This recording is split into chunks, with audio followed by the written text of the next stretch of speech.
کچھ خاصان خدا ہیں، تاریخ بتاتی ہے، قرآنی آیات بتاتی ہیں، مفسرین جو روایات نقل کرتے ہیں وہ بتاتی ہیں کہ کچھ خاصان خدا ہیں، اللہ تعالیٰ ان کی عبادت کو قبول کرنے کا اعلان فرماتا ہے، خود ہی اعلان فرماتا ہے۔ انما ولیکم اللہ ورسولہ والذین آمنوا الذین یقیمون الصلاۃ ویؤتون الزکاۃ وہم راکعون۔ رکوع کی حالت میں انگوٹھی دی امیر المومنین نے، یہ آیت نازل ہوئی، یہ خبر جنگل کی آگ کی طرف پھیل گئی۔ علی نے حالت رکوع میں ایک انگوٹھی دی تھی، وہ اس کی شان میں آیت نازل ہو گئی ہے۔ ایک آدمی کے بارے میں ہے 27 انگوٹھیاں دی اس نے، 27 انگوٹھیاں، کچھ نہیں۔ آیت اتروانے کے لیے جو انگوٹھی دیتا ہے اس کی شان میں آیت نہیں اترتی، ٹھیک ہے جی۔ اور آپ کو تعجب ہوگا، کمیٹی بٹھائی گئی، کمیٹی، یہ دیکھو کہ علی نے جو انگوٹھی دی ہے اس کی کیا قیمت تھی۔ وہ سمجھتے تھے کہ وہ مال کی جتنی قیمت ہو، جتنی زیادہ دیگیں پکیں اتنا اجر ملتا ہے۔ نہیں بابا، ایسا نہیں ہے۔ اللہ تعالیٰ کے ہاں وہ ایک پیٹرول پمپ پر میں نے دیکھا تھا، معیار اور مقدار، کوالٹی اور یہ اللہ کوالٹی کو دیکھتا ہے، کوالٹی کو۔ اچھا، انہوں نے کمیٹی نے پتہ ہے کیا رپورٹ دی؟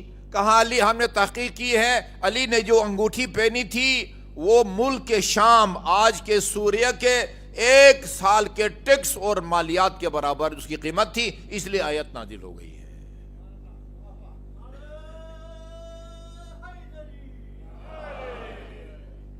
اب پتہ نہیں اس پر نعرہ لگنا چاہیے تھا یا نہیں لگنا چاہیے۔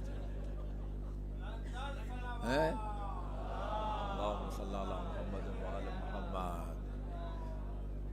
ایک دفعہ میں وہاں پنسڑکی میں عشرے کے دوران وہ شہید مطہری کے ایک بات نقل کر رہا تھا۔ کچھ لوگ نامعقول فضائل بیان کرتے ہیں، اس کی مثال یہ دی، جنگ صفین میں غالباً امیر المومنین نے یوں اپنے مخالفین کو کمر بند سے پکڑ کے 80 بندوں کو آسمان کی طرف پھینکا، نمبر 80 کو جب پھینکا نمبر 1 واپس نہیں آیا تھا۔ ادھر ایک بندے نے نعرہ لگا دیا۔ اچھا، 1-2 سال کے بعد یہاں نماز جمعہ میں وہ لڑکا ملا، کہا کہ وہ جو پنچکی میں نعرہ لگایا تھا نا وہ میں تھا، میں نے شرارت کے طور پر لگایا تھا یہ نعرہ لگایا تھا۔ رپورٹ دی بھائی اس وجہ سے۔ ارے میرے بھائی، جو اپنے غلام کو ساتھ جا کے مارکیٹ جاتا ہے اور قیمتی کپڑے غلام کو دیتا ہے اور سستے کپڑے خود پہنتا ہے، وہ اتنی مہنگی انگوٹھی پہنتا ہے کہ جس کی قیمت شام کے ٹیکس کے برابر ہو۔ عقیق کی پہنتے ہوں گے نا، عقیق، اس لیے کہ رسول خدا نے فرمایا تھا، یا علی تختم بالعقیق الاحمر، علی سرخ عقیق پہنا کرو۔ اور سونا، ویسے بھی مرد کے لیے سونا جو ہے وہ سونا حرام ہے یا سونا حرام ہے؟ سونا حرام ہے نا۔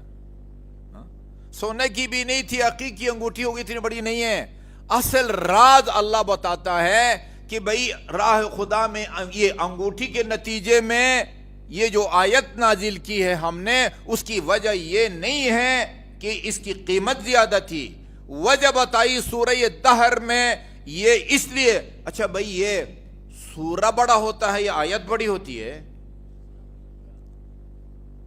اچھا، ہمیشہ ایسا نہیں ہے، سورہ کوثر چھوٹا ہے، آیت الکرسی بڑی ہے، ٹھیک ہے نا، لیکن کم از کم آیا یہ ولایت، یہ جو ہم فیہا راکعون ہے، یہ چھوٹی ہے، اور سورہ دہر پورا سورہ ہے، خاصا لمبا سورہ ہے۔ بھئی 3 ٹائم اہل بیت نے افطار کے لیے تیار کردہ پکوڑے سموسے نہیں تھے، جو بھی تھا وہ فقیر کو دے دیا۔ پورا سورہ نازل ہوتا ہے، کیا سونا پیس کے آٹا جو ہے وہ بنایا گیا تھا اور اس کی روٹیاں پکی تھی؟ خدا خود فرماتا ہے کہ ہم یہ 3 ٹائم کا کھانا رات وہ دیتے ہیں، کبھی فقیر کو، کبھی یتیم کو، کبھی اسیر کو، کیوں سورہ نازل کرتے ہیں؟ اس لیے کہ یہ راہ خدا میں کھلانے کے بعد کہتے ہیں انما نطعمکم لوجہ اللہ لا نرید منکم جزاء ولا شکورا۔ راہ خدا میں کہتے ہیں کہ ہم تمہیں اللہ کے لیے کھلا رہے ہیں جی، نہ تم سے کوئی صلہ چاہیے، نہ تم سے ہم شکریہ کی توقع رکھتے ہیں۔